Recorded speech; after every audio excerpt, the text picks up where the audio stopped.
We're surrounded, Link. We've got a whole squad of moblins around us. They're led by a Lionel, and we've got a guardian just over the wall, ready to shoot us. No worries, Princess. I've got this. Spinning slice. Whoa, he took them down in one hit. Have a sword to the laser eye. Wow, and that guardian, too. And that's how we do things in Hyrule. Oh, Link, you're so badass. Those Lionels and Guardians are pushovers. Well, it's a good thing you've got a nice durable sword to get the job done. I know, right? Well, come on, let's get back to Castle Zelda. I'll treat you to some homemade fruit pie. Oh, lovely. Ugh, curse that Link.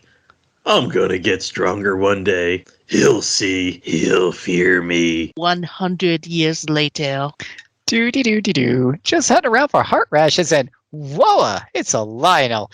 I remember you guys. And I remember you. Have a nice nap, Link. Slept like a baby, and I'm gonna give you a spinning oh crap, my sword broke. And I'm gonna break your face. Lionel, punch! Oh, how did you guys get so strong? And he must have hit me really hard. I hear piano music. Life form detected. Charging laser. God, no!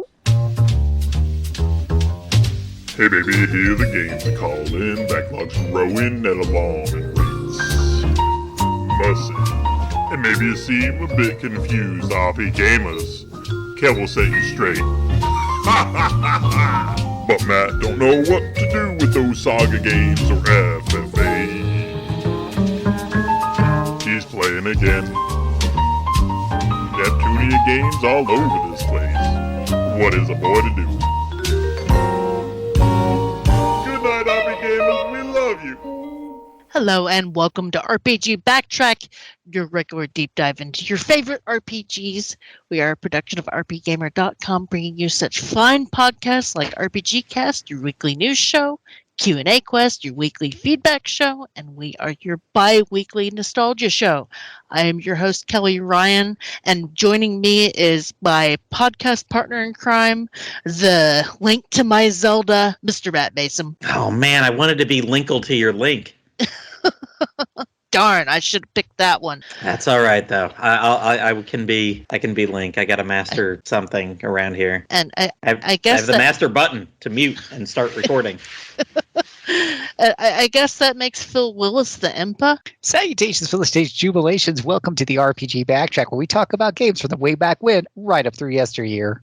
I was practicing your name all day because I did not want my brain to autocorrect it to that other podcast host that I noticeably tried to say the last time you were on and felt incredibly bad for. I don't know why you should feel bad after. I feel like that's just divine retribution for all the times I got your name wrong. I was going to say, he should just be Will. He needs to be Will Phillis. Exactly. Now you got it. Well, Will Phillis, I'm very happy to be back on a podcast. I've had a hell of a 2 weeks between having to spend a week in Mississippi for a funeral and being sick, and I am ready to get back into the swing of things. And we are going to get back into the swing of things with a lovely pair of games we're talking about, Hyrule Warriors and Age of Calamity. Mm-hmm. We talked about them a little bit in our Cursed Musou episode, but we figured that they're good enough games to kind of stand out on their own, and plus we've got that sequel to talk about.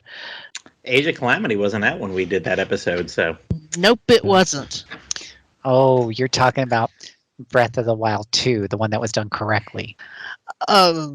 I mean, now that there is an actual Breath of the Wild 2, maybe that's a not fake so one. much. That's just a false rumor. I don't know. I've heard some people call Elden Ring Breath of the Wild 2 because it feels like the grown-up version of that. All I know is if it has breaking weapons, it's not a real game. No. It does not. That's the best part. Okay. Then I'll look at it.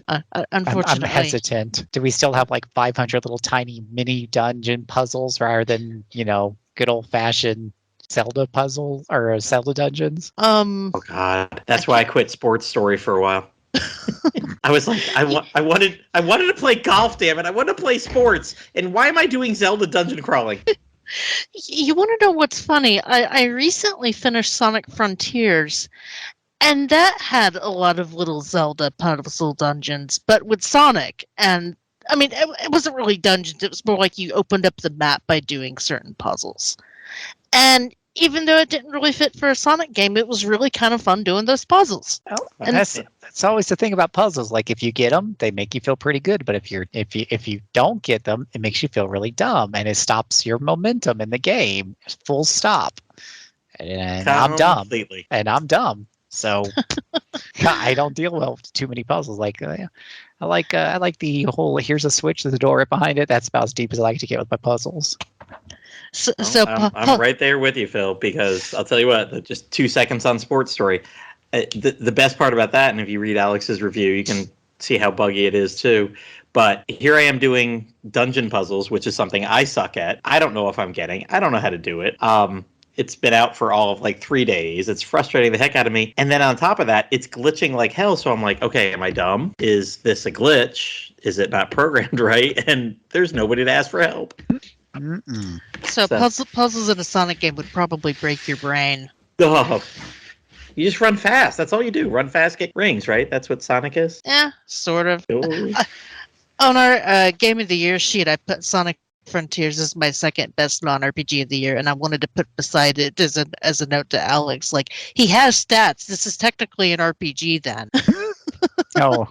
Does he level up? He doesn't level up, but you can upgrade his attack power and his defense power and his ring capacity and his speed. Yeah. Like there are games you don't really level up, but your skills kind of go up instead, So I often point out to people, like, at least my understanding of RPGamers, understanding of RPGs has to do with those mechanics. Do you have choices?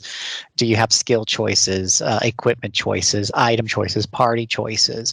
That's the real meat and potatoes of what we consider an RPG, because it isn't the choices in a story, because we have plenty of RPGs that don't give you any choices in the story. Right, there's some RPGs that we don't even have a story, like the original Dungeon Crawling Rogue. Diablo doesn't have much of a story. If you strip the story out of Diablo, we would still cover it. Why? Because you get all of that customization in your character. So it doesn't even have to do with the level up. Monster Hunter is another one. Not much of a story there. It has to do with the equipment and everything. So do you say you have that in that game? Do you think you have do you have some good equipment options, skill options, or anything along those lines? Like, do you have a deep system that can really change how you approach the game? I mean, technically, you could consider Madden an RPG in that case, especially since the new ones have a story mode. Yeah, and like in the story, wouldn't quite matter so much, but like, I know. Yeah, but like in Monster Hunter, it's a huge difference when you're approaching a monster. Your gear makes a huge difference in how you approach that monster in order to be successful.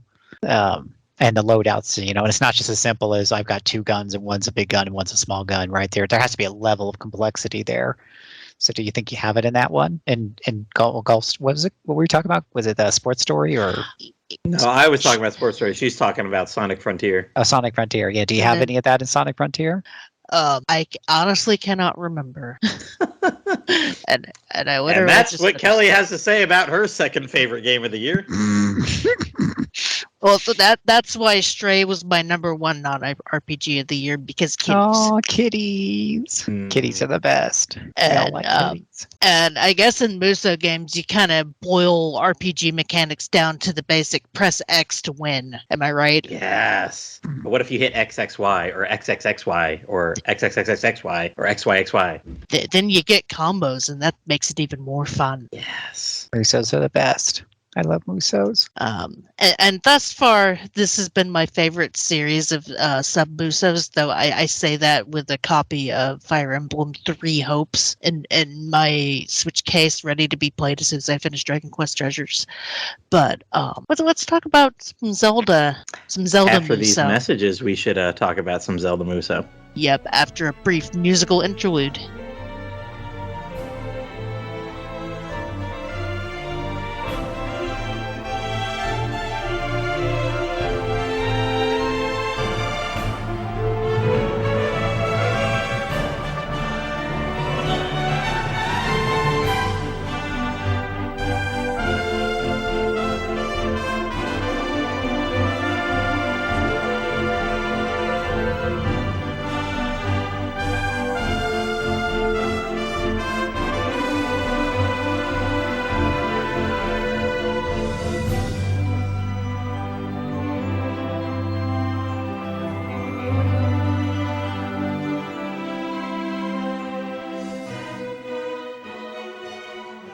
And welcome back to RPG Backtrack, where we're doing a double shot of Hyrule Warriors, originally released on the Wii U on September 24th, 2014.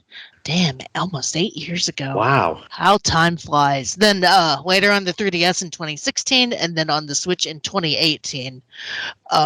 This was developed because apparently a lot of the staff at Koei Tecmo were fans of Zelda and were wanting to kind of branch out into different sub-series. And from what I was reading, they showed Eiji Aonuma and Miyamoto the One Piece Musou game Pirate Warriors to kind of give them an idea of what a Zelda one would look like, which I thought was kind of interesting. I briefly played a little bit of that Pirate Warriors one, and it was kind of a fascinating little game.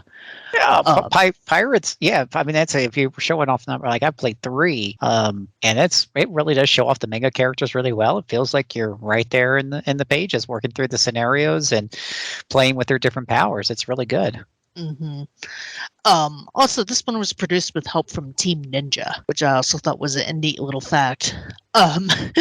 Then reading about the DS one, which was was not a new Nintendo DS exclusive. It was for the original 3DS, but you could only play it in 3D on the new 3DS. And it chugged. Oh boy, did it chug! Because I played it. I played it quite a bit, but every time you did like a big Musou, and it made sacrifices. Like if you played them all, if you played all the versions, you could definitely see where they had to cut corners and stuff. And they couldn't put too many enemies on the screen at once and things like that. But it did chug. I mean, it went down to like single-digit frame rates. But at the same time, at the time, it had all the DLC, and you could put in a code that would give you the 3DS exclusive characters in the Wii U version, which I thought was kind of neat. Them kind of doing a proposition, or not? What would you call that? A play value, or I can't think of the term. It was the best value for your money. Yeah, at the time, but then they was like, we've got this shiny new system called the Switch. Let's make the definitive edition for the Switch. And yes, if you're going to buy any version of this game, it needs to be the Switch version. Mainly because that's the most readily available one, and it's got all of the DLC, including the 3DS exclusive stuff. It's basically the perfect version of the game. It's the perfect version of the perfect game. Get it right. You can't say definitive if it's not true. Yeah, you're making me feel guilty for never finishing it. So bad. I don't know how you live with yourself. You should. I need to. It was one of those cases where I bought it for my birthday and got distracted with something else. And I meant to play it over my funeral kind of mini vacation, and then got sucked into Dragon Quest. As will happen in life. Yep. And then they surprised us with Age of Calamity 2 years later, and on November 20th, 2020. And this one is a prequel to Breath of the Wild, uses the same art assets and runs in pretty much the same engine, but uses more combat-focused gameplay in the style of the previous Hyrule Warriors game. And yeah, it's weird going into Age of Calamity after, hundreds of hours of Breath of the Wild, and him actually being able to take on multiple things at once and have his weapon not break. Yeah, I know. So but we're going to talk about two separate. I'm going to hold my tongue until we get to that one. Okay. Just kind of flowing into the intro stuff there. They basically wanted to tell the story of the Great Calamity, and this was before they had announced the official Breath of the Wild 2, so I guess it made sense to go back in time, and also had 2 DLCs, which I didn't play, unfortunately. But let's start with the original Hyrule Warriors. So I bought the Switch. I'm glad I waited for the Switch version, because I would have been annoyed, getting the DS one as an inferior port just to get all the DLC, and then having the Switch one come out 2 years later. Which versions did you guys play? Go ahead, Phil. Did all of them over and over again. I have played this game. So you did Wii U, 3DS, and Switch. Mm-hmm. Of course. I mean, when you have a game this good, you want to get on everything. Why would you want to? I'm not only a polygamist, I'm a consolist. Oh yeah, no, have to have them all. It's like Pokemon, gotta catch them all. All right. And How that would you you? did. How do you know I'm which one's the best if you don't play them all? I'm surprised you put up with the 3DS one. Yeah, well, that's probably the only one I didn't, do a lot of the post game in. It does kind of wear on you, and it's just like, I'll just wait till I get back home and play the Wii U version. It's better. Mm-hmm. So how did the Wii U version play? The Wii U is pretty good. It did rock solid frame rates. Let's be fair. Like the graphics in Hyrule Warriors are, not really pushing hardware. They don't have super high res textures. You don't got a lot of shaders, any of those fancy things going on. What you do have is a whole bunch of enemies on the screen at once that you're beating the tar out of. And into that, the Wii U was able to handle that, just peachy. I didn't notice any big slowdowns or anything. The action was always pretty smooth and awesome. Did they use the second screen for anything interesting, or was it just there? Don't think so, because it'd been really nice to have like the map or something on the second screen, but the maps are usually pretty vertical anyway, so I'm not really sure how that worked with the horizontal screen. But yeah, I don't recall using the second screen for a whole lot. Huh. Yeah. Man, they always squandered that second screen. They could have used it for some amazing things. It could have been, it is an RPG miss. You could have used it to show maps when you're crawling dungeon, monster information when you're attacking monsters. It could have been used for so many ways in RPGs, and yet was hardly ever utilized well. Huh. We could have had a console Etrian Odyssey. What could have been? Sorry, that makes me sad. Go back to Hyrule Warriors. So you put hundreds of dozens of hours in all versions. The Switch version is probably the one you've played the most. Oh yeah. Now when you finish the story, there is a story mode, and the story is there just to kind of give an excuse to bring all these heroes together from all the various Zelda franchises. It takes them through an adventure that actually is probably better than it probably needs to be. Like, it kind of took me a little bit off guard. Like, there's some charm to it. You're pulling these characters again, and it kind of gives them personality. There's some talking, there's cutscenes.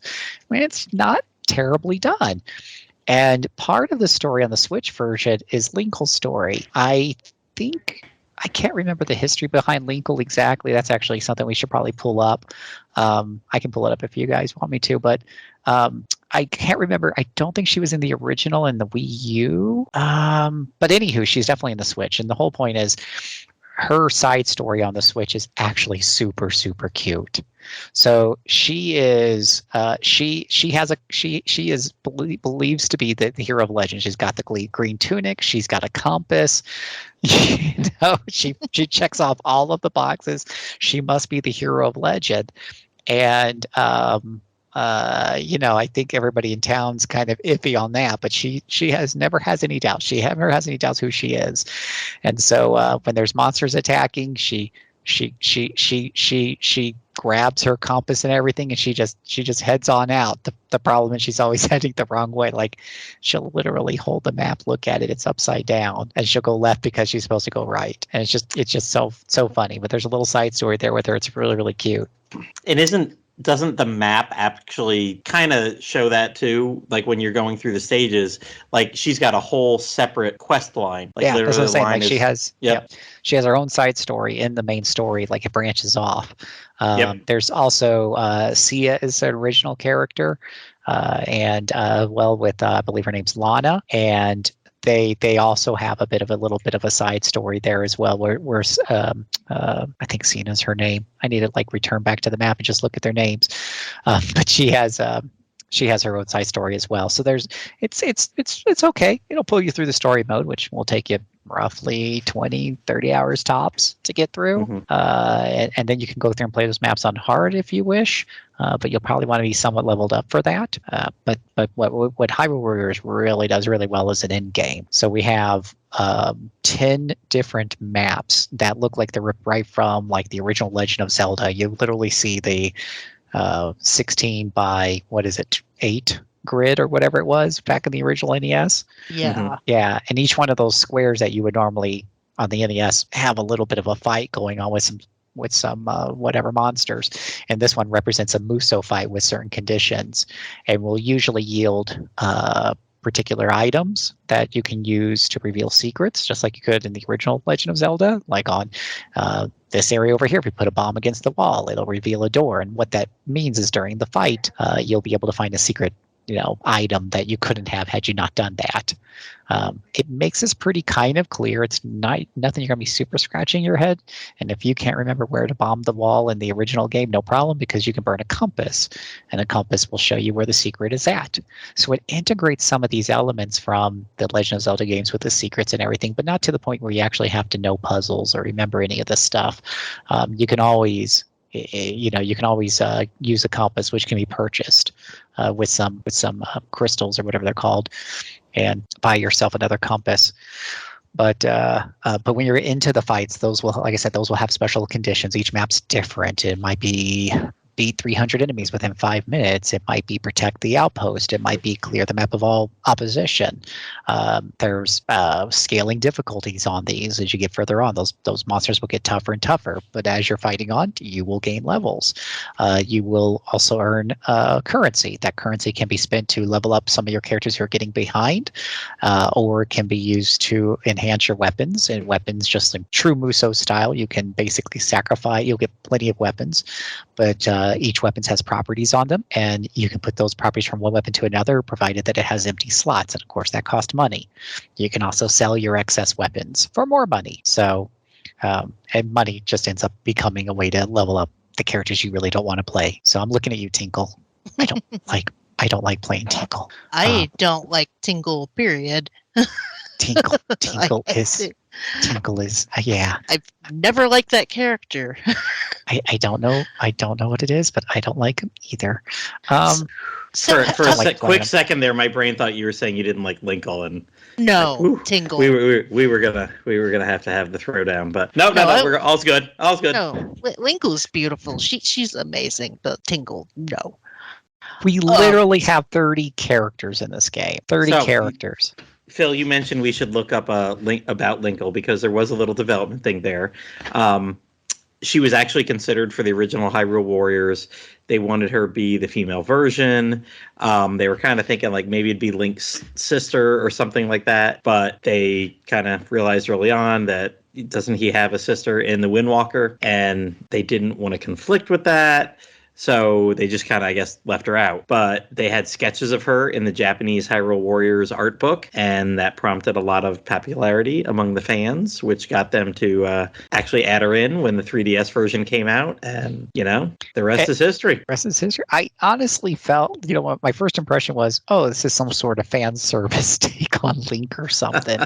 But she has her own story, and it's very fun, and as a character she plays completely different from Link, which is saying something because Link has like 6 or 7 different weapons in the game, and each one of those 7 weapons plays differently. So Link already covers a variety of play styles just in and of himself. And then here comes Linkle, and she says, "Hold my beer." And she's got the wicked ass crossbows that are just so devastating. It's so much fun to play. Yeah, she's really, usually I have her and Link close to max level. Like Link right now for me is 113 and Linkle is 108. That's how much I play those guys. Whereas a lot of my other characters are 75, 80. As we're looking across here, I do have, I think Lana might be at 91. No, Lana's at 87. So it kind of gives you an idea of how much I play some of those characters. Tinkle's at 70. That's the lowest right now. Just going to put that out there. But yeah, you got 30 characters spanning all the different franchises from Impa to Sheik, to Zant and Fi and Tingle, Linkle, and Toon Zelda. You have various versions of Zelda because you got like Toon Zelda and you've got Tetra. And then you have, Zelda herself. And Zelda has like 3 different weapons. She has the rapier, the baton, and the Dominion Rod. And again, each one of those plays differently. That's what the mind-blowing things about this game. You only have 30 characters, and each one plays very distinct, very differently. But some of the characters have multiple weapons, and each one of those will play very distinct, very differently. Compare this like Dynasty Warriors, where you might have 90 characters to pick from, but especially in the older games, they were basically sharing weapons and weapon styles and animations. So it kind of felt samey after a while. But here with Hyrule Warriors, I can have 200 hours in the game, sure, but I'm splitting that among 40, 45 different weapon types. So I really only have spent, a handful of hours with each weapon if I'm spreading out the love. There's just so much fun, so many different ways you can play this. Not even funny. So cool. And I think one way that I played it that Phil did not, in his hundreds of hours, I did this game almost completely co-op. Oh, really? Yep. So I was late to the Switch in 2018. No, 2019. Sorry, late to the Switch. Didn't get it till 2019.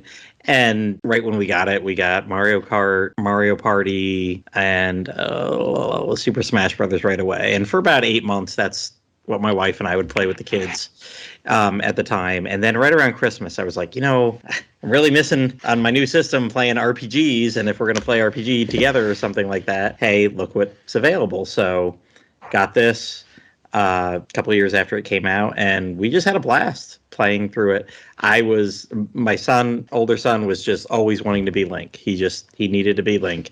That he's like, if we're going to play a Zelda game, I'm going to be Link. Kids never played a Zelda title a day in his life, but I think Super Smash Brothers taught him, like, that's the important one. Play the mascot. And so I almost always played Linkle. I would say probably 90% of this game I played through as Linkle. And what's great is maybe not for story reasons, but you can pick the second person if you're doing a mission co-op is completely not included in any story or anything. It's just an add-on. So you'd have missions to go beat Ganon, and yet I could be Ganon as the second player co-op person. Or I think there were missions where Link, or there was like a mission where you had to go find Linkle, and I played as Linkle, and we went and found another me.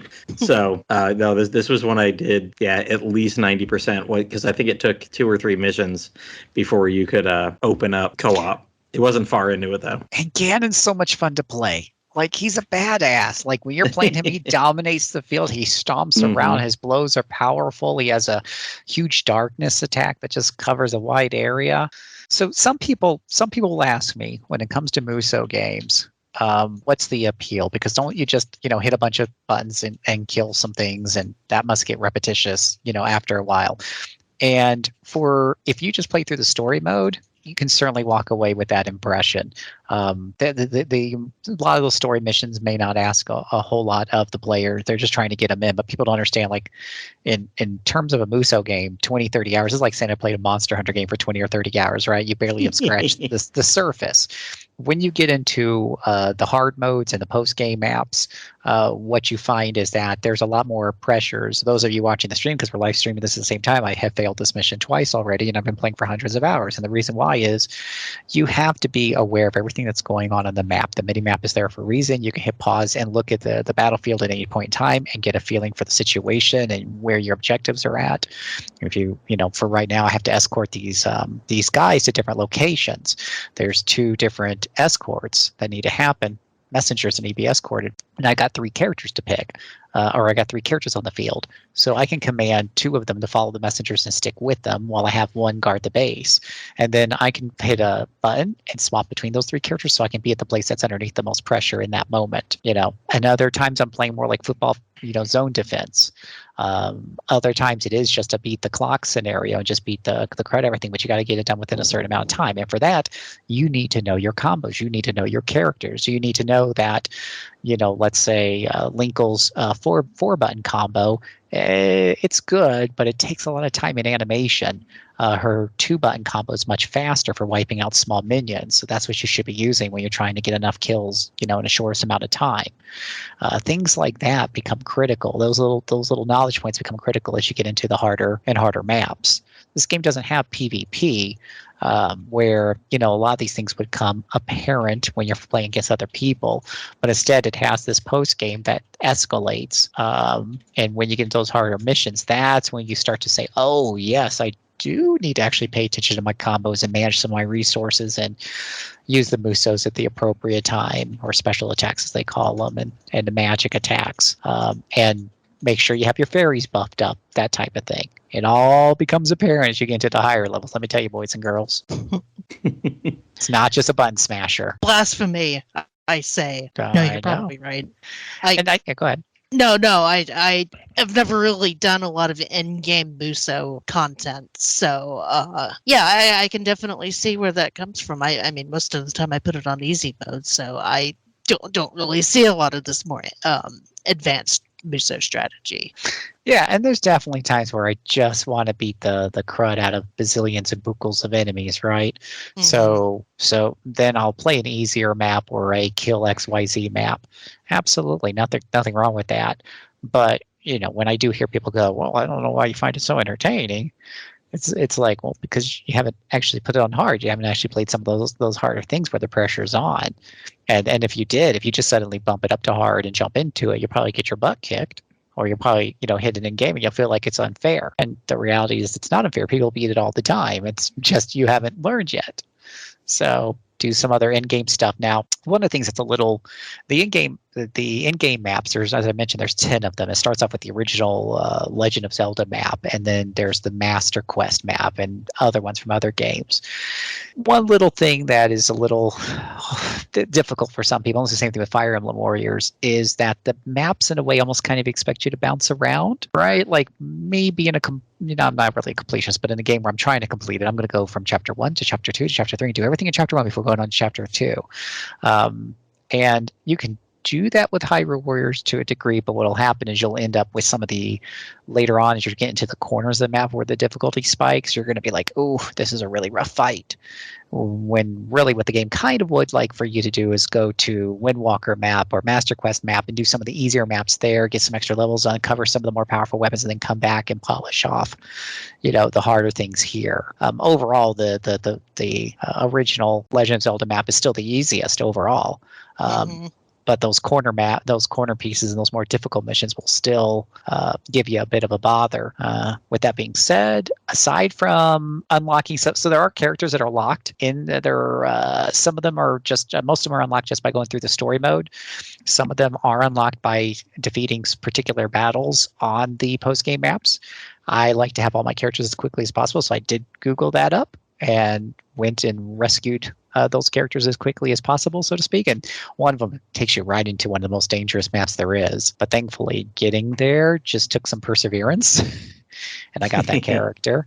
And ironically, along the way, I got Linkle's gold weapon. So every character has, I don't know what the official name is. I call it a gold weapon because they're gold. But every character has a gold weapon that starts off at a 500 power. To put that in perspective, your beginning weapons are like 40 power. Later on, you get, there's like 4 different grades of weapons. And then underneath each grade of weapon, there's star rankings. So there'll be power fluctuations in between. They'll take you from 100 to 105 to 110, so on and so forth. And then you find Linkle's weapon, and it's 500. Sadly, Linkle is more powerful than just about every other character on my roster, including Link. So, I mean, you talk about really, really kicking butt because she had the gold weapons. So that was pretty cool. Another reason to play Linkle. When I was dealing with some of those corner maps that were really, really difficult in the original quest or whatever have you, it was Linkle time. And you just go in and you cheese it with Linkle. And you get through it because I don't want to do the second and third map before I come back. I want to finish off this first map. And when you finish off a map completely and you get an A ranking, that's the other thing too. In order to get some of these rewards, like their outfits or the upgraded weapons, you have to get an A rank in these maps. To do that, you usually have to kill X number of enemies. You have to do it within a low amount of time, and you can't take too much damage. So you have to be kind of efficient, but not so efficient that you clear the map off before you killed a bunch of enemies. You still have to hit the kill count, which that's a little frustrating. Sometimes you'll be really good, get through a map really quickly, think I easily got an A rank, and then it's like, you only got 500 kills. You need 1,500 kills. So stop going right for the boss. Stop going for the objective and let enemies respawn and just keep murdering them. So that's a little bit of I feel like that could have been designed a little bit better. But you need the A ranking. So again, you need to know the game. In order to get those A rankings and stay underneath the time limit for those A rankings, you got to know your combos and your characters. So yeah, and that's what makes it so addictive and fun to me in a game that's been out for 8 years, and I play it at least once a month, oftentimes several times a month. And I've been working through this. I'm out of 4 out of 10 in-game maps. And That's just playing an hour here, 2 hours there, a little bit here, a stream there. When I need a night off from playing Trails in the Sky because it's so story heavy, I need some more action, but I don't want to play Monster Hunter because Magnum Aulos will rip me a new one, then it's time to just sit down and play some Hyrule Warriors. So it's just a game that I kind of go to again and again and again and again. It's just so much fun. But if I don't ever complete it all, it's okay too. But I probably will, because I keep chipping away at it. One of these days you'll get there and you'll be like, I'm done, I'm finally free. Or you'll be upset, like, no, I could never touch this again. I've done everything. Yeah, for me, it's the journey. Like, and I've said this a lot. Like, when it comes to especially like to role playing games and stuff, is the question is the combat system fun? Is it something that when I'm done playing, I can't get enough of? I mean, you hear people say that all the time about like Super Mario Brothers or their favorite sports game or their favorite first person shooter. But the thing with us RP gamers, a lot of time we're very much like, okay, I got done with this RPG. It was a great story, but I'm done with it, right? Mm-hmm. It's memorable. I want to tell my friends about it, but it's not like I'm playing it over and over again. It's not like I'm dying to play that battle system over and over again. You know, I think with the Musou games that Koei Tecmo has been doing this formula now. It's very similar with Monster Hunter. They've been doing this formula now for well over a decade through multiple iterations. And by the time they got to Hyrule Warriors, they just had that formula down really, really good. And what you'll hear among Musou fans, and I'm a big Musou fan. I own just about every single Musou game on the PlayStation 3, PlayStation 4, and PC. And I love 90% of them. There's 10% that I wish I didn't buy. But what you'll hear is from a lot of people who play them all, Hyrule Warriors is arguably not just one of the best Legend of Zelda. It's the freaking best Musou because they did this really, really good. The action's fast, it's exciting, and the frame rate is really smooth. It's much faster than, let's say, Dynasty Warriors 8 or Samurai Warriors 4 or even One Piece Pirate Warriors. Like, it is very, very fast, and it keeps you in the action. It's not flawless. I could nitpick the boss battles. When you fight a boss, they kind of got that Zelda mechanic in where this boss, you have to wait for his guard to go down, which I've always thought was the most stupid mechanic in the world. Because when I play a video game, I don't play to be patient. Okay? I just want to kill things. If I want to be patient, I go stand at the post office and stand in line. So I don't play games to be patient. I have to wait for the shield to come down, then I have to attack or use a boomerang. So they have the item system in it. You're fighting against Mandala. You have to use a boomerang when his guard is down, type of thing, after he spits seeds all over the place. That kind of stuff can break up and slow you down a bit when all you want to do is just beat thousands of soldiers. And this is something that's done better in Age of Calamity to a degree, and definitely with Fire Emblem. They address both those issues. But with that being said, Hyrule Warriors is still overall the fastest and, for me, the most addictively fun iteration of just that pure distilled Musou experience. And the variety of weapons doesn't hurt. That's a big, huge part of it. Because that's another thing you're missing in Hyrule Warriors. You have very limited weapon choice in Fire Emblem Warriors. Yeah. So then let me ask you, you obviously put a ton of hours into different versions of this game. So many. How excited were you when they announced the sequel? I was very hesitant because I am not the Breath of the Wild lover. This is where Wheels and I sometimes get into a little bit of a tiff because I have tried multiple times to enjoy Breath of the Wild because it's a game that everyone praises and seeing so much fun. They have so much fun with it. And so I'm like, what am I missing out on? What am I doing wrong? But I just can't get into Breath of the Wild. One of the big reasons is the breaking weapon system, right? So when they're like talking about this, I'm like, wait, is my weapon going to start breaking? Is it going to be the smooth gameplay? I mean, Breath of the Wild is a pretty methodically paced combat system. Am I going to have to dodge a lot and survive? You know, is it going to turn into this dodge fest? I don't know.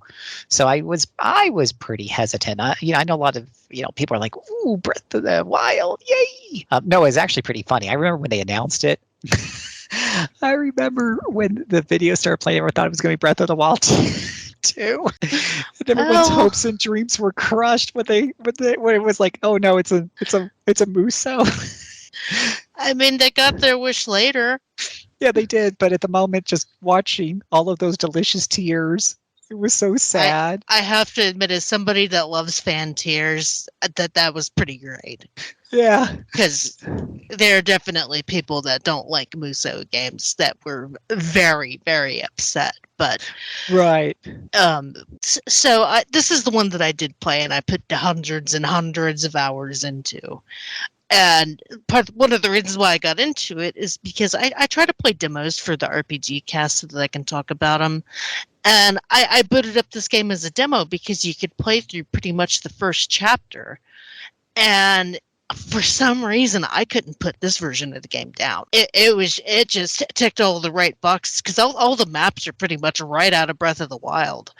But something about the gameplay loop of this and having Link's items from Breath of the Wild, you know, the magnesis, the time stopping stuff.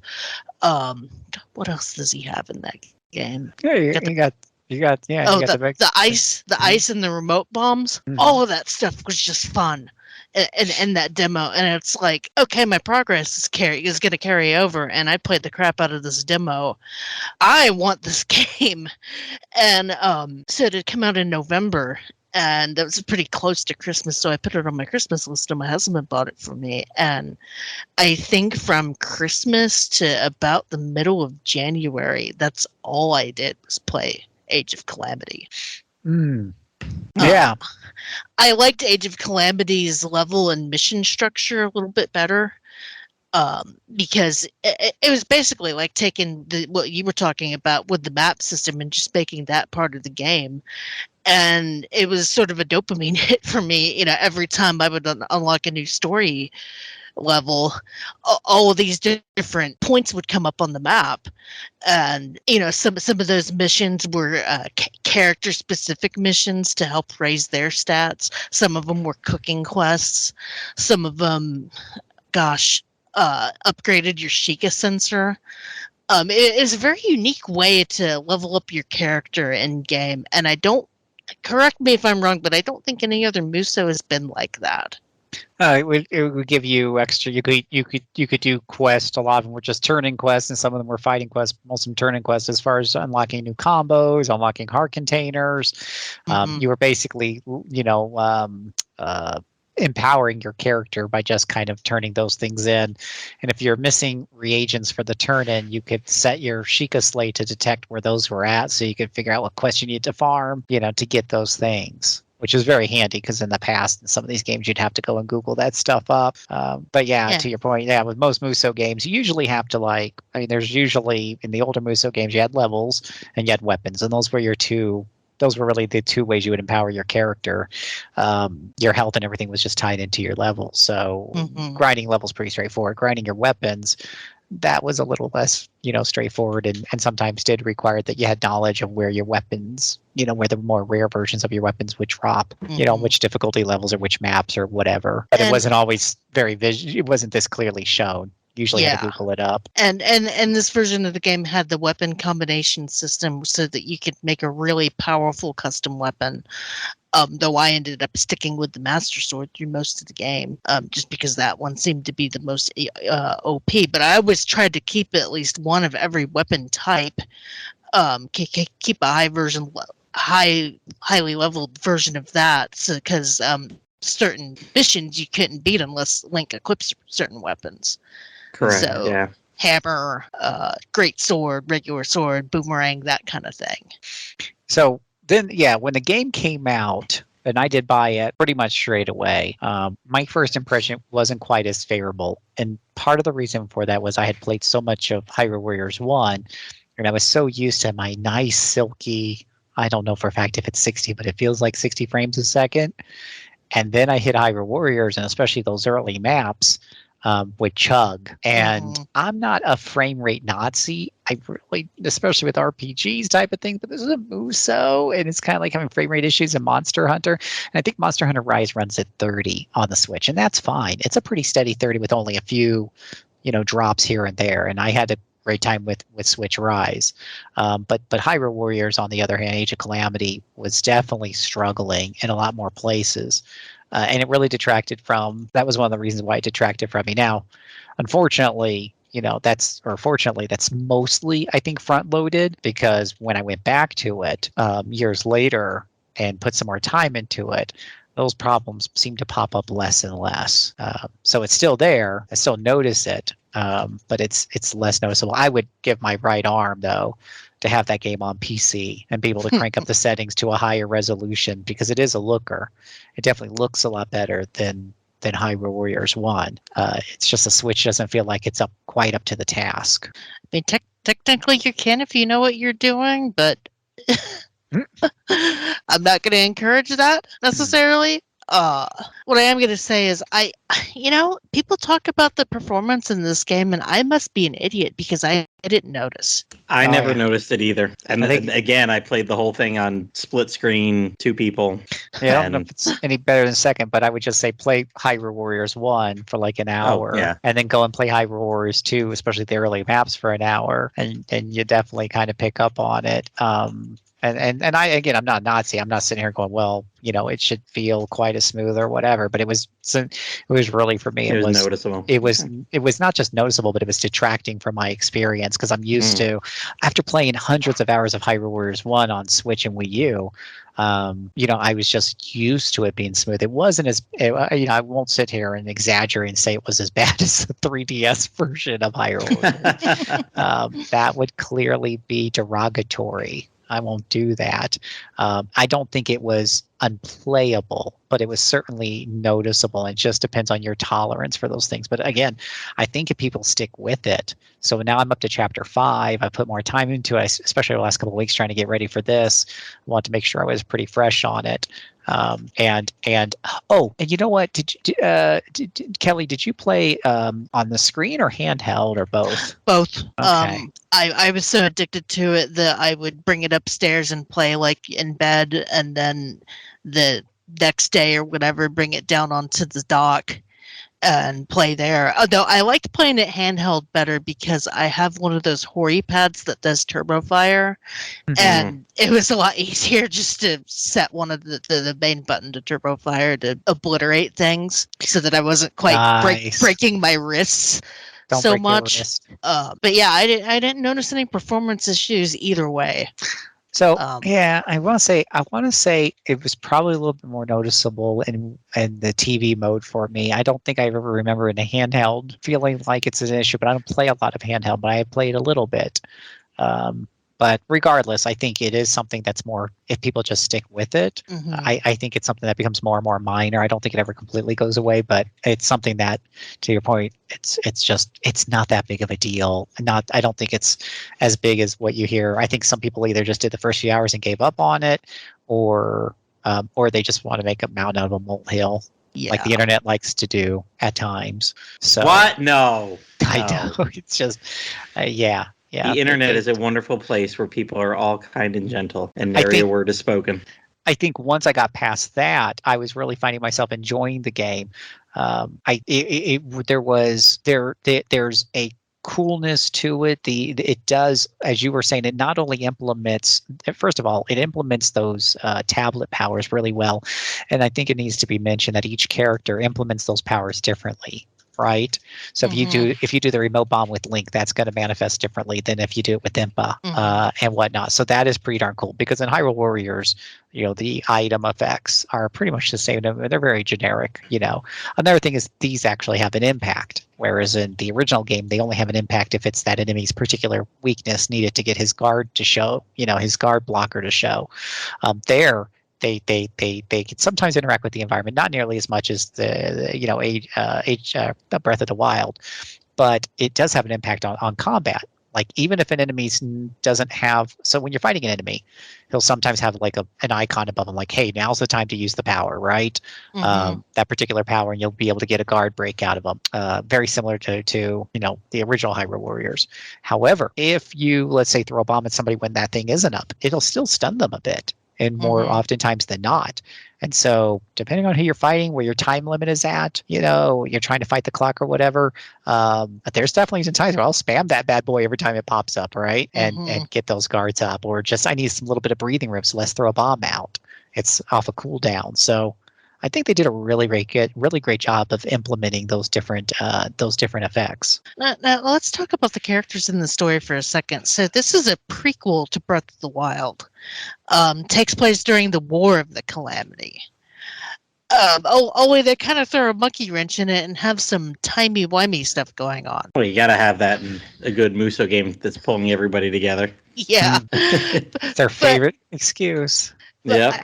I like that they decided to go with that setting because the original Breath of the Wild was very bleak and wouldn't be a good place to have a huge epic battles versus the war of the Calamity, where that they're basically fighting for their lives.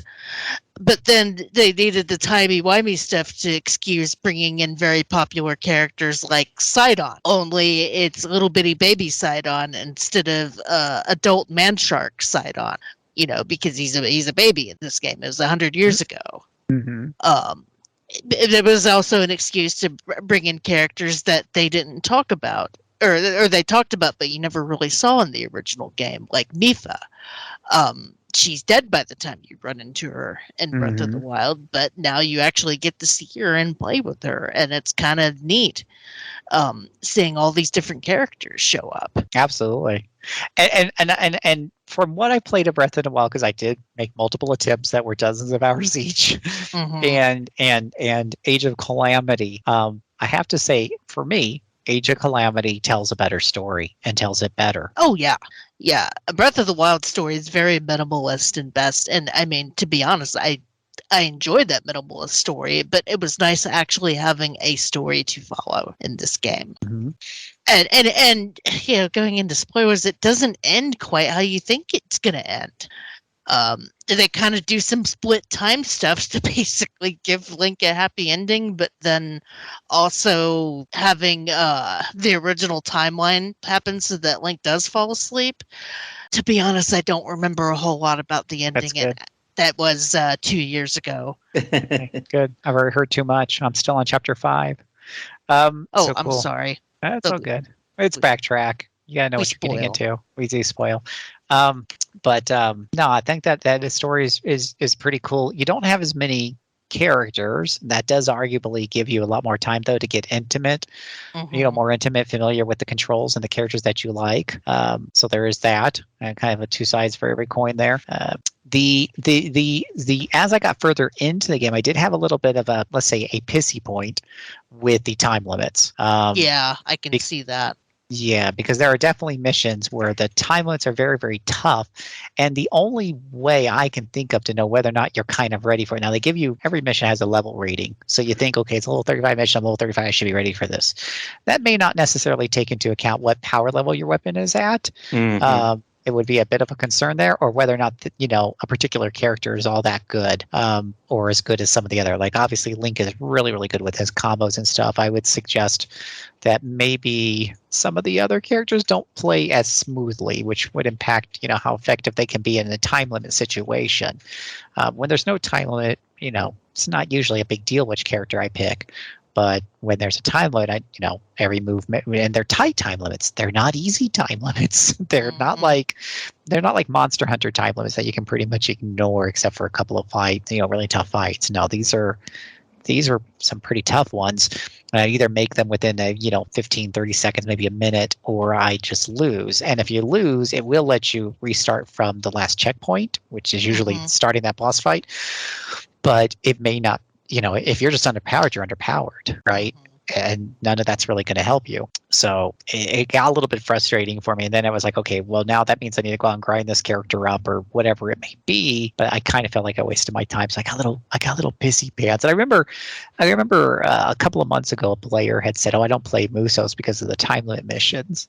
And I'm like, what are you talking about? I love Hyrule Warriors. I play Fire Emblem Warriors. There's hardly any time limit missions. There's time limits if you want to make an A ranking, right? But as far as like then I played Hyrule Warriors Age of Calamity. And it's like, no, there's time limits.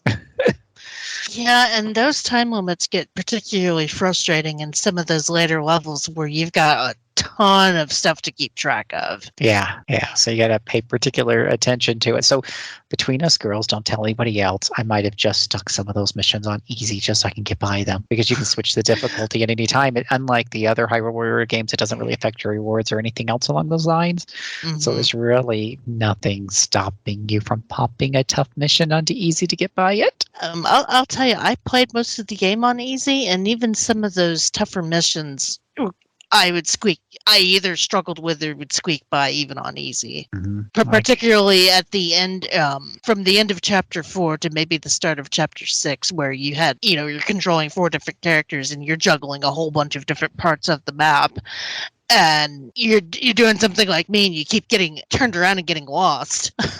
Yeah, absolutely. So the time limits were pretty tight. Especially when those little mazes. I will say that's another thing. Like they love to put you sometimes into these buildings with these corridor mazes with a time limit, and the graphic engine is not really made for that. No. So it can get a little disorienting.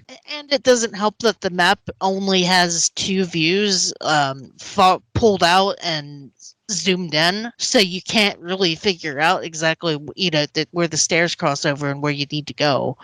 Right. Particularly in some of those tighter areas, is where I struggled. I'll get more into that in the round table. But I will tell you, but with that being said, I will say the fights can be more satisfying than a lot of the Musos, including my favorite, because you're fighting these big bosses and it's not just waiting for their guard to come down. You can wail on them. In the meantime, it'll do chip damage. You can go ahead and spam your bombs if you want to get a quick guard break. So you can start working on their guard break. So to explain that mechanic real quick, it's in Fire Emblem Warriors, Hyrule Warriors. There's guard break mechanic. You'll see when you do a particular move on an enemy or you hit them with a weakness at the right time, you'll see a little pie show up above their head. And then you can wail on them, and if you can take out the entire pie, then he'll be wide open to a very critical attack that will do massive damage. So that with Hyrule Warriors Age of Calamity, you have more power and control of making that thing pop up than probably any other game, which is very satisfying. Well, let me tell you about some of those quote-unquote boss enemies and the central joke with the skit at the beginning of the show. It cracked me up that creatures like the white-maned Lionels and the Guardians, which, if you had played Breath of the Wild, you were pretty much going to shit your pants the second you saw those guys because they could one-shot you. And just going up to them and being able to beat the ever-loving shit out of them. No issues, no consequences. Just, Mr. Lionel, I am going to wail on you until you're dead.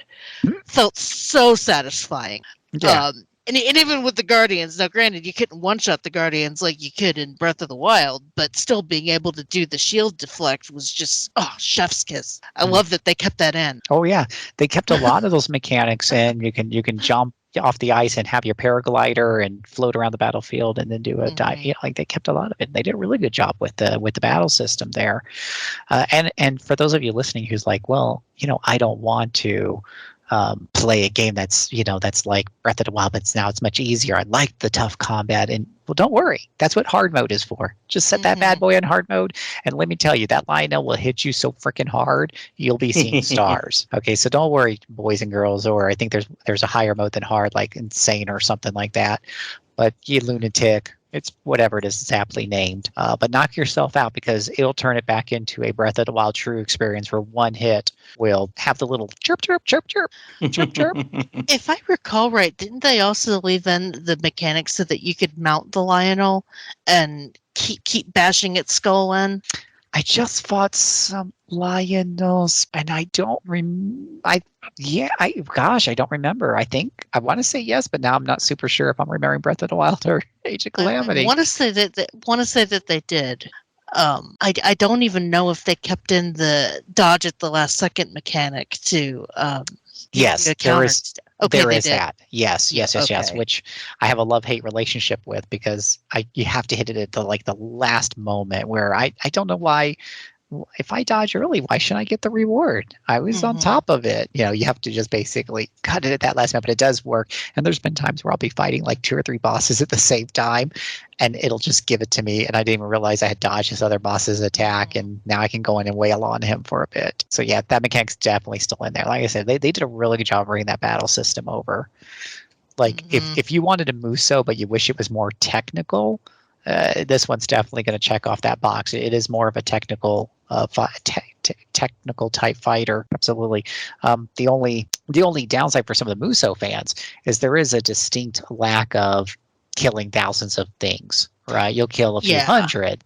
But there was one quest I finally picked up in chapter 5 where the objective was to kill 900 enemies within 10 minutes. I'm like, oh my gosh, this reminds me of the first Hyrule Warriors, because you had plenty of missions where you had to kill hundreds of enemies within so many minutes or whatever, and just get out there and whale people. Or in the long missions in Hyrule Warriors 1, it's not unusual for my kill count to get to 2,000, even 3,000 sometimes. You really don't see that here as much. Usually it's just in the hundreds, but the focus is more on those tougher fights, and the relationship between you and that boss monster, and using his weaknesses. And on normal, I play on normal most of the time, and it puts up a stiff challenge. So one thing we didn't mention is you've also got the wand powers, right? Fire, ice, lightning, and healing. So those are limited resources, and you don't know where you're going to recharge those, because normally to recharge them you got to beat a wizard or a elemental lizard or whatever, and then you'll get a little bit of power boost back into that wand. So whenever you don't want to spam those things, because you don't know when you're going to get them juiced again. Different enemies have different elemental weaknesses. So usually I want to reserve them, but I can't see it. Some of those fights are so tough. I'm like, shit, I'm using the wand again. Like that's not normal. That's not normal. I'm like, I'm constantly running out of wand power because those fights are tough. The wands are my last resort. But yeah, no, they did a really, really good job. It's a very engaging battle system. Or if you just want to be a superhero, drop it down to easy and I know, call it a day.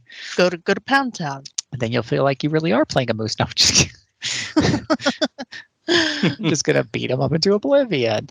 They even got some of the environmental effects in there. If you do a crisis on the water, for example, it will freeze the water type of thing and freeze the enemies on it. So they did. It's not something I use a terrible lot, but sometimes you'll throw out a fire wand and it'll catch the grass on fire, and people will catch on fire, and it's fun. It definitely is a really, really well made. It's a really well made game, and it's a shame that some people are dismissive because of the early frame rate issues and stuff. But honestly, I think some of those people are still butt sore.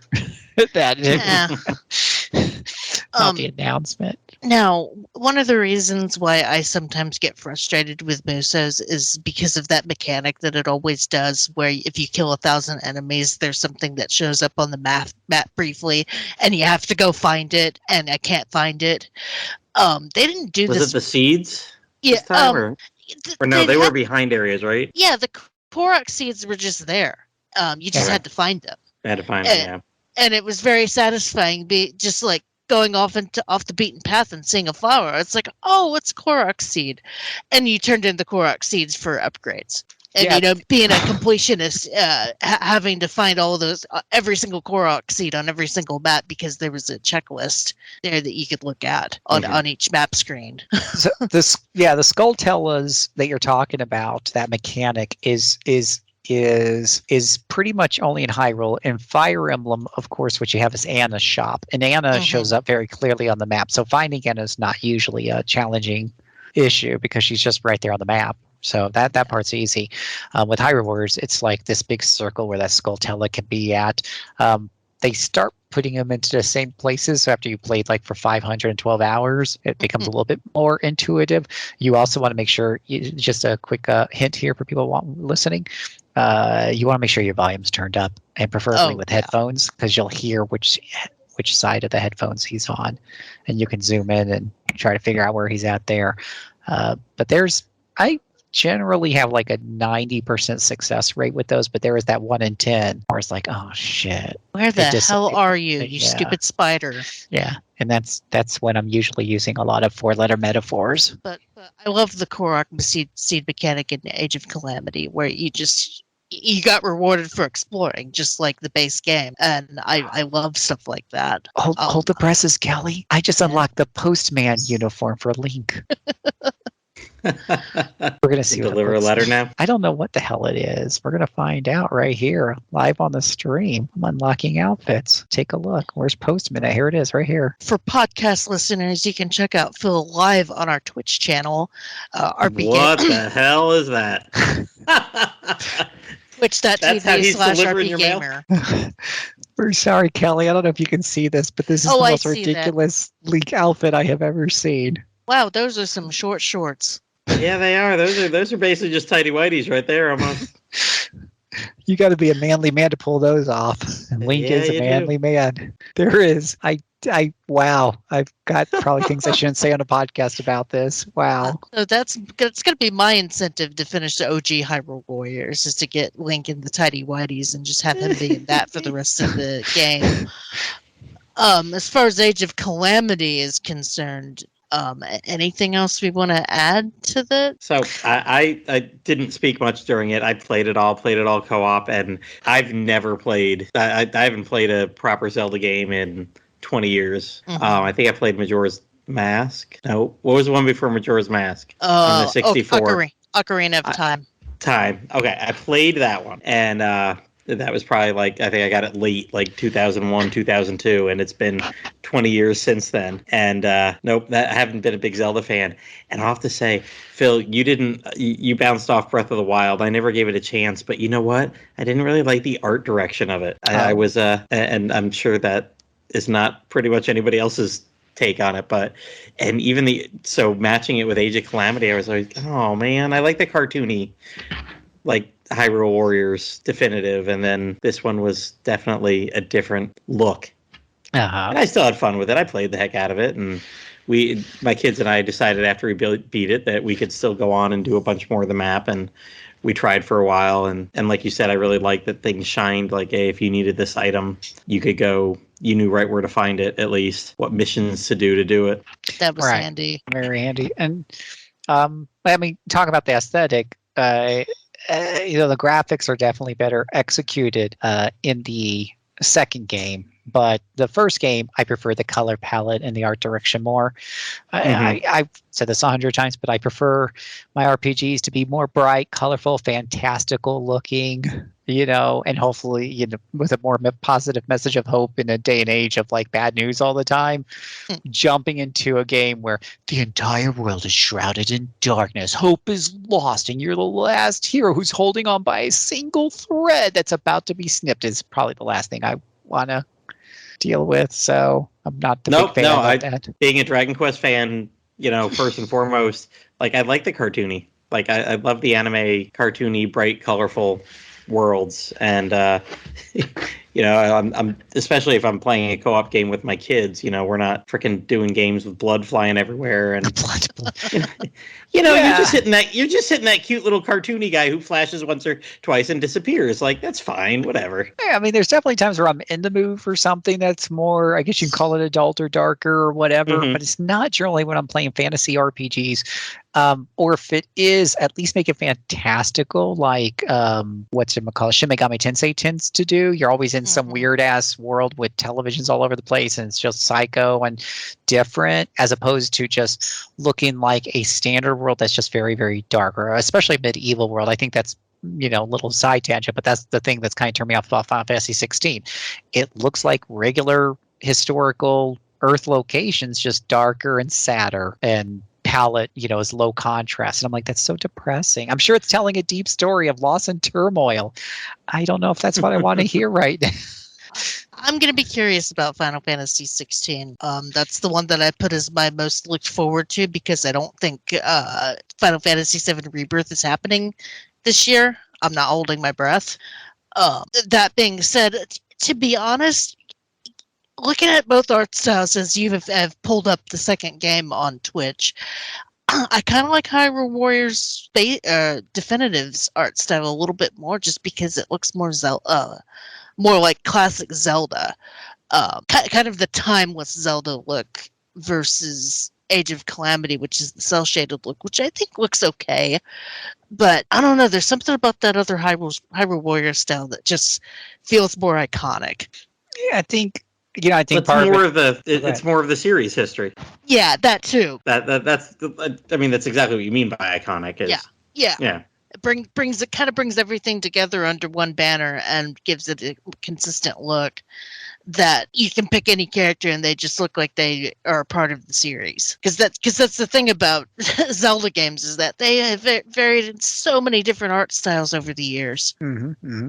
I think like, kind of, bring it back to Zelda. I think that was like, you saw that big difference with Twilight Princess, right? Suddenly you have a grimmer, darker, grittier, low palette more gray tones and stuff in the palette, brown tones and stuff. And for me personally, I mean, it could have been a great game, but to me that was just no. Give me the bright Hyrule Warrior, Hyrule Warriors, the Hyrule Wind Waker, the fields of Wind Waker, or the Ocarina of Time, or Link to the Past. Those were just, while there was something bad going on and the kingdom was under threat from Ganon and all this other jazz, it still felt more fantastical, more hopeful, brighter greens, that and whatnot. And and again, like Age of Calamity definitely does a better job, I think, than you go to Breath of the Wild or something, for me personally. And I think I just had to get into it more, and now I do enjoy it. Even the art style's kind of grown on me, and I still kind of wish there was a little bit more going on with the art direction and stuff. But I'm okay. I'm still having a ton of fun with it. So and it's funny you say that, because full disclosure, Twilight Princess is my favorite 3D Zelda game. And I tell you what, here's a funny thing. Nothing has made me want to play that more. Did they ever bring that out? That's not on the Switch yet, right? That's the one that's put not it on on. Switch. No, they put it on Wii U. There's a rumor that it's going to be put out on Switch along with the Wind Waker. You know what makes me wanted to make me play that game now is Hyrule Warriors, because you play a lot of those characters. Midney actually has two different forms. Her dark, Midna. I mean, has two different forms in there, and it's just, she's a lot of fun. Seems like a very intriguing character. So I'm like, I want to check this out if I can one day. Yeah, I love Minda. Did you play can you play as Wolf Link in Hyrule Warriors? Basically, one of her forms, she's little one riding on Wolf Link. Oh, So it's a lot of running around, a lot of movement skills and stuff, and it's pretty cool. Whereas her more adult form, I guess, her regular form, is slower, a lot slower movement, but does these very ballstic, big attacks made out of these constructions that she makes, like light constructions or something, or magic constructions, I should say. And that's pretty cool. Because spoiler alert, that's what she looks like at the end of Twilight Princess. I figured, right? When Like, you finish obviously, the that's game. like, I've seen the box art, so I'm pretty sure she didn't look like that at the beginning. But it's like that to me makes me actually, just that character and seeing that character in action is like, man, I wish I played that game now so I could enjoy playing her more, because she seems like a very deep, strong character. At least that's just the impression I get from her movement set. She has these two sides to her, right? So I'd love to see what the story is behind it, to have some more context for that. Yeah, it's a divisive Zelda game, because people loved Wind Waker so much that they didn't like going back to that art style. I think it kind of took what they wanted to do with Ocarina of Time and refined it to perfection. Well, dude, don't you remember when Wind Waker was first coming out and stuff? People balked at that cartoony art style. Oh, They were yeah, like, I what was the there. hell is this? I mean, you remember those days? I was there. I read the angry GameStop and EB Games reviews before the game came out. It was terrible, and then it came out and people really enjoyed the style, and then they went back to kind of a more gritty art style, and people complained about that. Yeah. And it's like, gamers, you don't know what you want. And for me, I to be honest, I don't care about the art style as long as the gameplay is good. Yeah. And you talking about Wolf Link being in Hyrule Warriors, now that gives me more incentive to pick that up again and try it out. Oh yeah, they got so many different characters from so different many games. I only initially recognized maybe half of them. And so I had to look some of them up, and like I said, some of them make me want to play those games, and another characters, Tinkle, I'm looking at you, makes me never want to touch those games. just gonna put that out there. Wow, I think we've covered everything, unless anybody has anything else they want to add. No, you definitely need to play these games. That's all there is to it. They're pretty easy to get. I will tell you what I do personally too is these are probably one of the few games that I actually buy on the eShop. I like physical copies of everything when I can have it. When it comes to console gaming. But these I bought on the eShop just so I can basically play them whenever I want. As I mentioned before, they're kind of like the in-between filler game for me. So it's nice to, like, I'll usually have, like, let's say Octopath Traveler in my cartridge slot. But then you need a little Musou break. You pop these bad boys in there and you go to town. Yeah, so I didn't get a chance to do the price breakdown before the show because I was having hard drive problems. But just doing a cursory glance on Google Shopping, you're going to pay $60 for both of these if you want them new or on the eShop. If you watch Wario64 on Twitter, on occasion, sometimes Amazon or Best Buy will discount the original Hyrule Warriors to like $40. I don't think they go on sale very often on the eShop, though. They're on sale right now. Hyrule Warriors is on sale. Oh, really? The definitive. And they do. It's been down to $40 digitally. The physical has gone down to $30. I'm looking at my favorite website, the Deku Deals. I was about to look that up. Yeah, good job. Yep. They've got, it may have been a while since it was $30 physically, but no, digital, it looks like January, September, maybe twice a year it drops down to about 40. Now, here's the sad thing. That's Age of Calamity, actually. I don't know about the other one. That one. Yeah, you can usually find the cartridge, like you said. I've seen them on sale plenty of times between the $30 and $40 price mark. I don't know if I've ever seen a 20, but here's what's really sad, boys and girls. I bought Hyrule Warriors full price on the Wii U. I bought Hyrule Warriors full price on a 3DS. I bought DLC on one of those, and then I bought the Switch version for $60 because the game's that good. It is just so much fun. So don't hesitate. Go out there. Some games are so good you end up like double and triple dipping. I did that for 13 Sentinels and gosh, several Trails games at this point.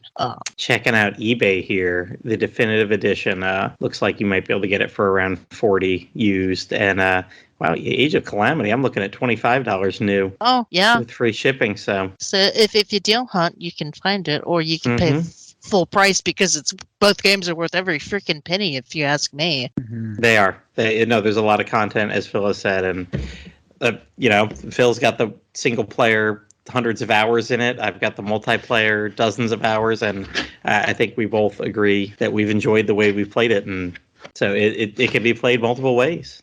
Oh, and Age of Calamity has a demo for the first chapter that carries over.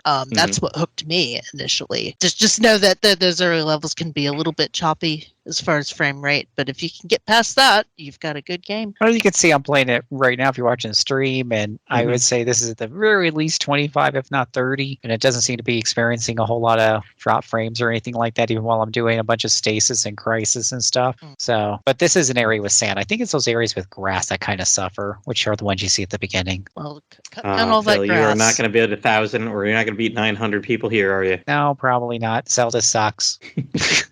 She's not as fun as she is in the first game. This whole thing she does with all the different crisis things seems really cool, but it's slow as hell. Well, we can get into our favorite characters when we come back from a brief musical interlude with the round table, where we'll get into some of our more personal feelings about the game, including our favorite characters, maps that pissed us off, and what we were doing in our life when we were playing these games. So stick around, and we will be right back.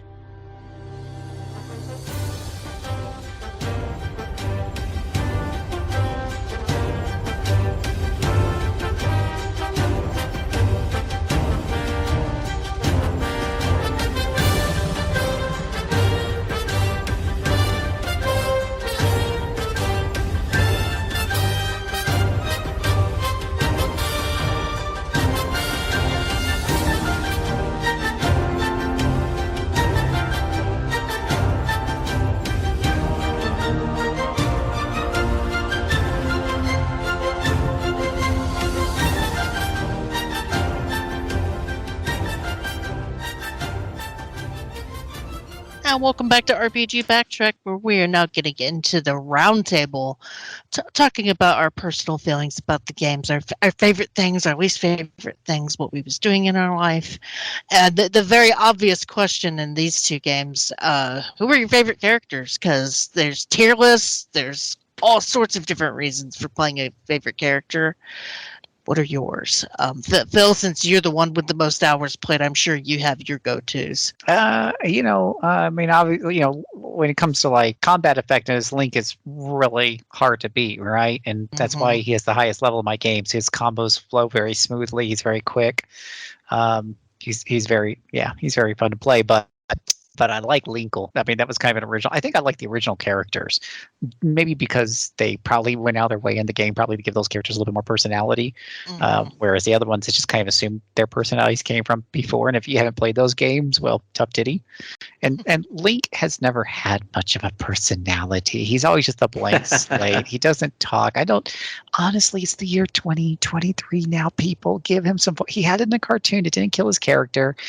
Come up with a different voice for him. I don't know, but the guy needs some personality. So for connection wise, I just think Legal is just so funny.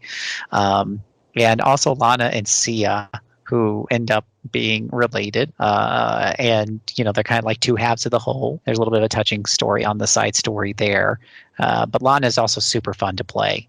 When you do like her Musou attack, she'll put up these big columns of ice to the left and to the right in front of her, and then she'll hop back and forth between them going, hi, hi, hi, hi, hi, and then she'll turn around, snap her fingers, and everything just dies, and she just looks like it's another day in the office, She also has the summoning runes. And you haven't lived until you've seen her summon the gigantic chicken. It is she summons all kinds of things. She'll summon like little miniature bosses to take on your enemies, and she'll do it while she's singing dun dun dun dun dun dun. Dun. Okay, there's my reason to pick up Hyrule Warriors. After I finish Treasures, though. At some point this year. She is singing Link's theme as she's casting her summoning spells, and she's dancing in tune. And as she's dancing in tune, the piece summoned up is swaying back and forth, knocking out enemies. It is so fun. There is nothing I love in a game more than it referencing itself. It is so self-referencing. It is so hilarious. It is so good. The characters look like they're having. I think that's one thing that's important for me in my science fiction and my TV shows and things like that. The characters should look like they belong, like they have fun. I think it's one of the things I liked about Star Trek. Very few people question whether or not they should be in Starfleet, right? You're proud to be a Starfleet officer. You had fun. That's what you were meant to do. That's one of the things I like about that show. It's one of the things I like about Zelda there. It's like everyone's looking like they're having fun being in the battle, taking out baddies. They're doing it with style. They're doing it with flair. And few characters show that off as well as Lana. She's just really, really great. Now, Matt, not only your favorite characters, I'm curious about who your son played as. He was Link, like 100% of the time. Okay. Yep. No, and if his brother wanted to play, and we'd try to, it was always tough, and we actually really learned the hard way through Marvel Ultimate Alliance 3, because the youngest one's not a big gamer, and he's only 6 right now. So we were playing this a couple of years ago. He was 3 or 4 when we were playing this. My oldest one's 9, and even when he was like 6 and 7, he was like rocking some of these games. Mm-hmm. He could just he could see the mini map, and he could go places on the mini map. So if they were playing together, it'd be like a 6 and a 3-year-old doing it.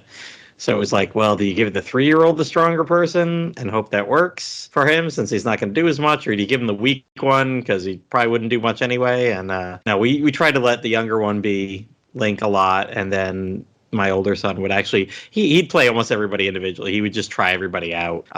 But yeah, 90% of the time was mainly my oldest one being Link, and then in Definitive Edition, I was Linkle, and then in Age of Calamity, I would play Impa a lot because, oh my god, I'd love to send in the clones. that was like, if I could play with 3 or 5 of her all lined up, that was just awesome. And then we were talking off air a couple minutes ago, and Rivali, I really liked flying with him and his attacks. Yep. And he would do the wide like AoE attacks with arrows. He could do 5 of them. Mm-hmm. Maybe it gave me a little Linkle reminder to be using those bows and arrows. Yep. Rivali was my go-to quite a lot during a lot of the more chaotic levels and particularly levels where you had to mow down a bunch of people at once. Rivali was my go-to. But obviously, I used Link a lot just because he had the highest attack power, and he just could. He's the most ridiculously well-balanced out of them all. I did like Impa a lot because of her clones. She was very OP. And then ultimately I settled on Teba because his AoE attacks were pretty devastating, and he had that one where you could just sit there and mash the X button and just keep firing arrows into the crowd. And that was game breaking, especially with my Hori pad, where I could just, hold down the button and have it do rapid fire. As for base Hyrule Warriors, what I played of it, it was Link and Linkle. I didn't get very far to really do a whole lot of jumping around and characters in that one, but those birds, man, those birds were OP in Age of Calamity. Mm-hmm. Now, did either of you have any maps that made you want to throw your controller and or switch into the wall? Anything with a time limit on it.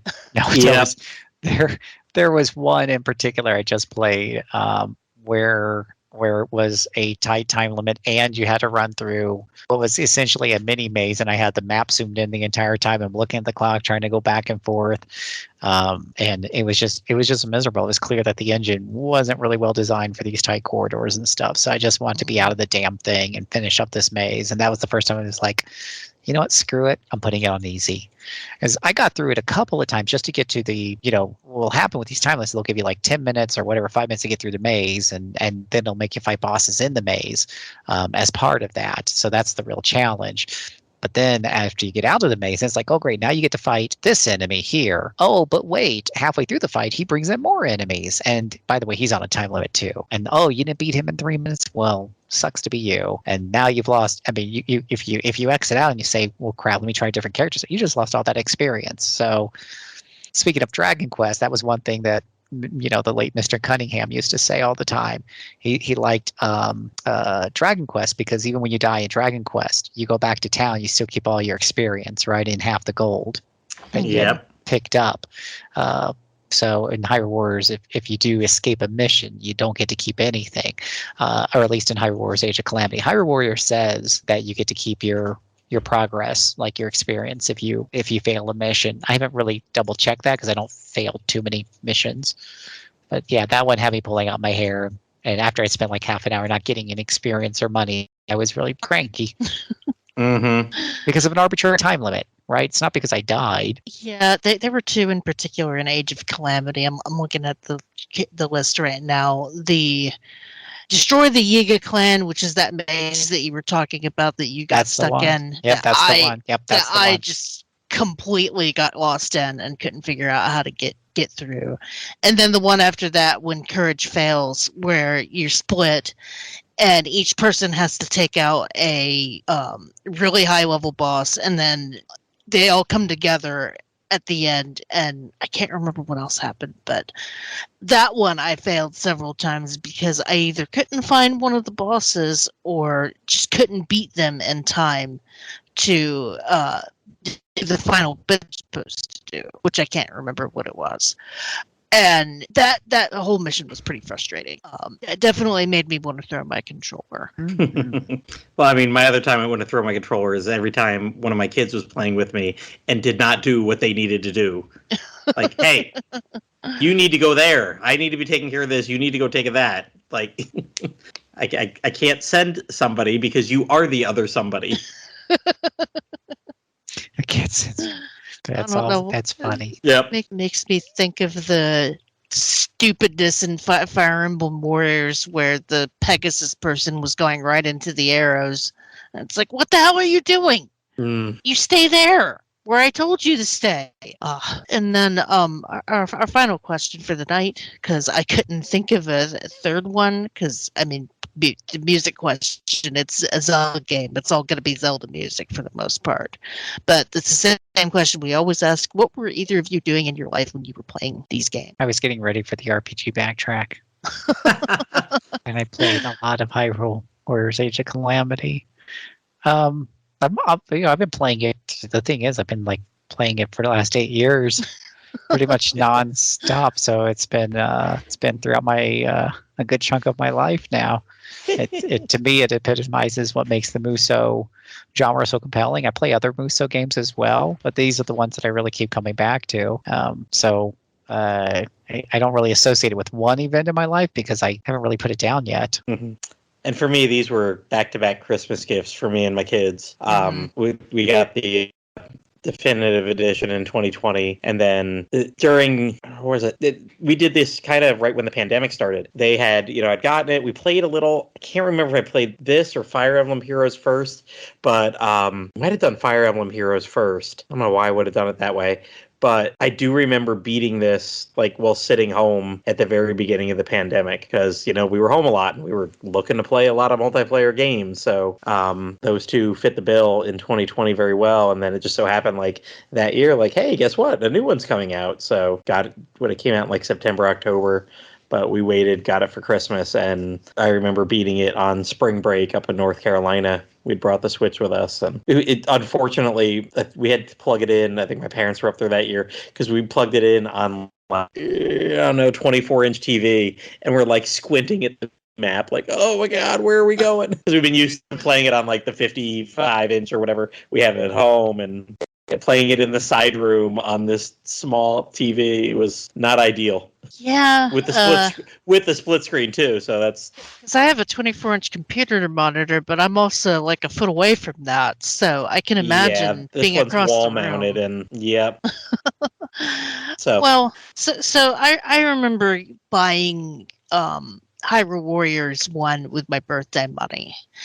And for the life of me, I cannot remember if I played Fire Emblem Warriors first and bought this one because I liked it so much, or if I played this one, walked away from it, and then played through Fire Emblem Warriors and was like, oh my God, I need to go back to Hyrule, but never did. The timeline is off on both of those, and I mean, it was 2018 when that came out for the Switch, so I'm pretty sure it was Hyrule Warriors first and then Fire Emblem Warriors for Christmas that year.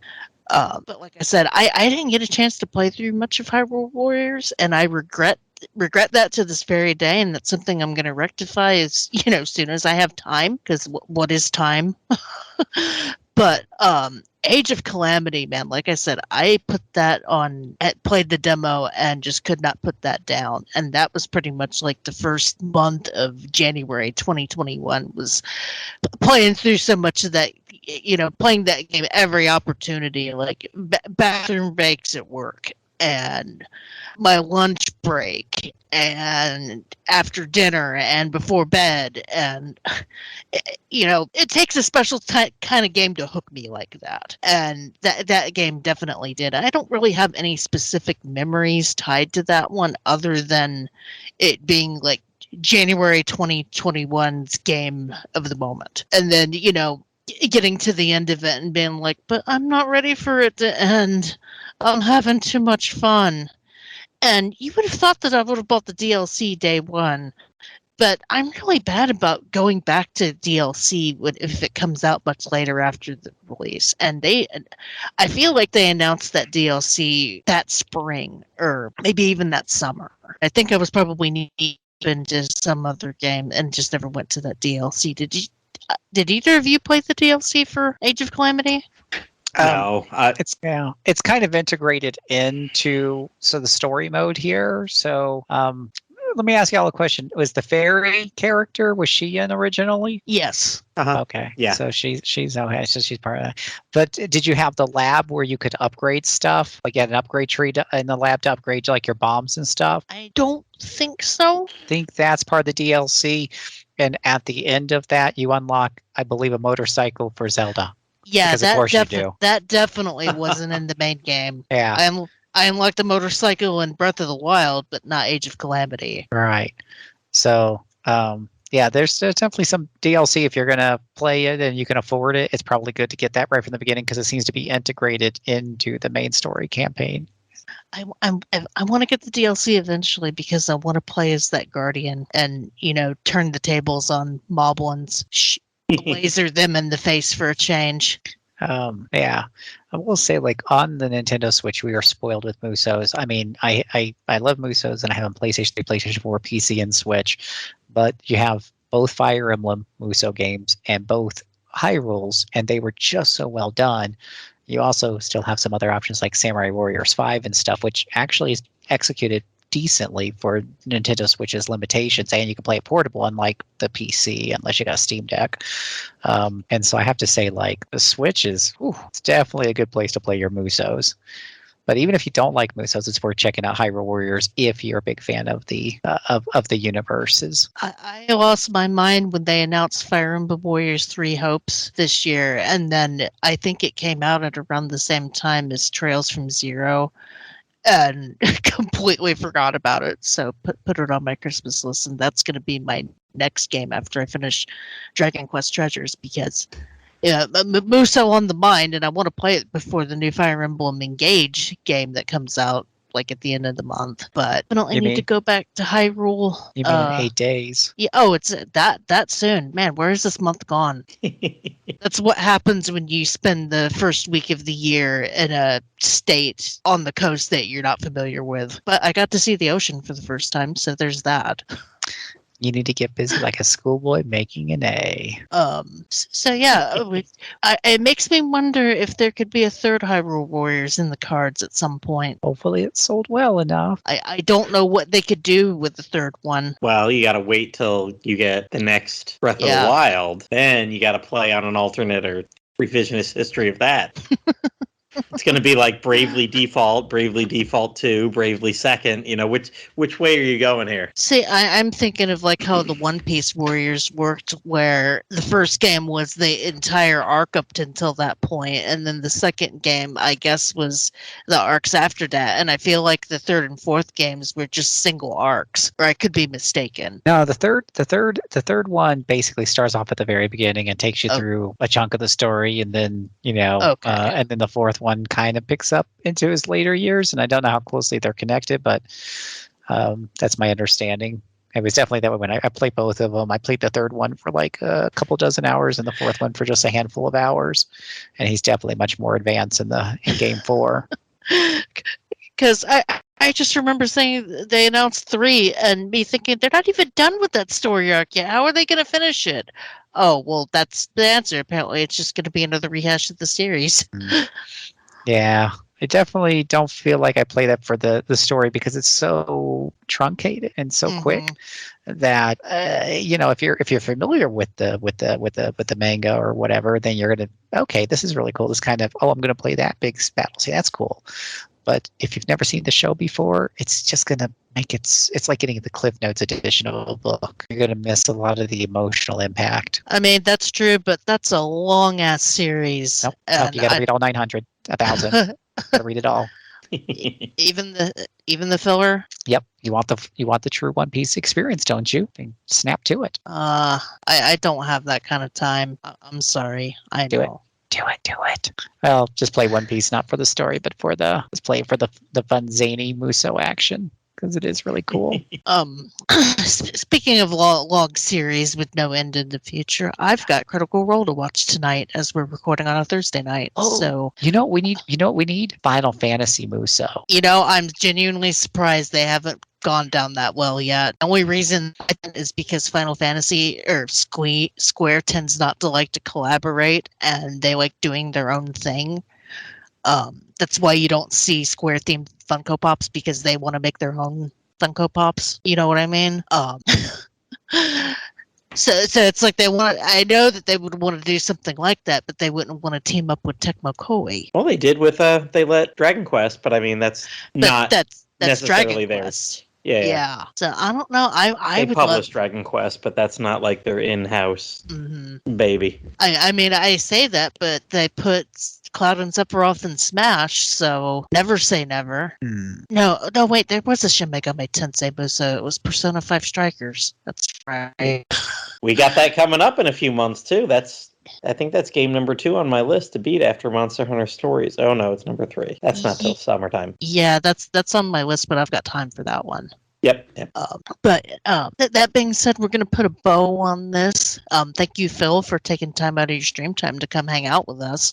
Do you want to take one moment to plug and tell everyone to come over to twitch.tv/RPGamer and come check out the streaming we're doing there, and head over to rpgamer.com/Discord. We have a great Discord community. We have a channel set up for what we call the RPG Club. It's like a book club, but it's for RPGs. This month we're we're playing Cosmic Star Heroine. And then later on, we're going to be playing RFL. So if you are interested in playing JRPGs along with us and talking about them throughout the month, I stream those throughout the month as well.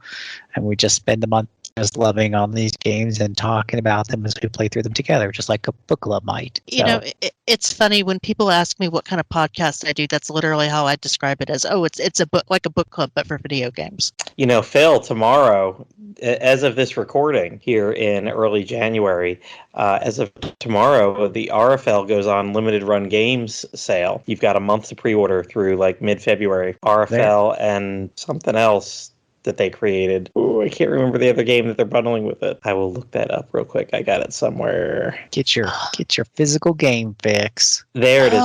Rise of the Third Power. Rise of the Third Power. Yeah. Yep. It's another game they made. Yep, you can from mid-January to mid-February, you can put in a pre-order for that. There you go. It's not going to come till 6 months after your club has passed it by, but I know. I've bought these games on Steam sale for like $3 each, so exactly. I'll stick with those. But I always say limited run is like giving a Christmas present to yourself in the future. One day you get like a shipping notification, like, oh yeah, I forgot that I pre-ordered that almost a year ago. Exactly, that's funny. Yeah. I used to think that way about Kickstarter until I realized that I wasn't getting half the games I paid for. So. Well, like I said, thank you, Phil, for hanging out. Thank you, Matt, for editing and being my co-host as always. And thank you, listener, for starting us out with a new season for 2023. We got a bunch of shows we got coming up. Matt brought up Persona 5 Strikers. We're going to finally talk about Final Fantasy VII Remake, which I can't wait for. I was just thinking about Diablo 3. That's going to be fun. Our next show is going to be E7, which I have been dying to talk about on Backtrack for, when did that come out? 2019? Wait, are we talking E7 or E8? Because I'm looking at the show schedule, and you say 7, but that's the Roman numeral 8. 8. I can't Roman numeral today. I meant 8, the one with the island. Well, I mean, okay. 8 always crashes, but this time he actually crashes on an island, a deserted island. This is the game where he's got his best friend Dana, right, with him? No, I don't think he had. Oh wait, Dana. I'm sorry, I thought you meant Dogi. Sure, Lacker of Donna, which I always want to say Dana. Yeah. So Dana's got some lacrimose thing that's going on in the game. I can't wait to hear all this. I need to write this down now, so don't forget lactose intolerant Dana. Lactose intolerant Dana. That is the game we will be discussing. Oh, it's gonna be a fun time. These days, there's plenty of food that for people that are lactose intolerant. Go get all the other stuff. But back in those days, it wasn't so easy. I think we better cut this off. Yep. Good night, everybody. Thanks for hanging out with us, and we will catch you next time.